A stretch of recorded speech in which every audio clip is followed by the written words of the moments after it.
So, hi guys! So, 1, 2 months, 3 months ko tong pinag-isipan kung ano yung magiging sabon ng baby ko. Like, madami naman magaganda like Cetaphil. Pero, ito talaga yung sabi ng karamihan is maganda daw talaga. 3. Isang malaki and ay dalawang maliit. So, unbox ko muna tong isa. Wow. What's this? Mustela No Rinse Cleansing Water. Sabi nila ito daw yung the best. Parang Cetaphil, Mustela. Oh! And Mustela. What's this? Bakit dalawa?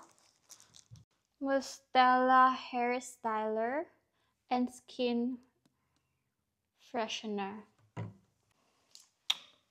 Mustela Lotion, body lotion ng baby. 500 ml na siya. Mustela Cleansing Gel, shampoo and for hair and body na. Pag maliligo. So, Mustela yung binili ko. Hindi Cetaphil. And then, I ordered 100 pieces ng disposable changing mat. Ilalagay mo daw siya sa, sabi ng friends ko, ay hindi ko siya friends, mga friends si Dylan, kailangan daw yung bassinet na pagtutulugan ni baby is may ganito para yung foam ng bassinet is hindi puro ihe, puro poop, yeah? So, ang papalitan mo lang is eto and yung cover.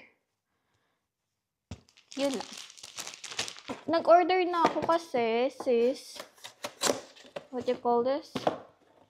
Due date ko na sa 15. Nakikita ko dito, yung mga mommies dito is nilalakad nila nang nakapram yung baby nila. Like, every morning yan. Naglalakad sila ng 30 minutes, morning, papasan. So, kailangan ng baby, ng newborn, ng I ordered Cetaphil SPF 50. And i-spray mo lang. Something. I don't know. With vitamin E na siya, aloe vera, and yeah, maganda to. Huh? From 6 months and older? How about newborn?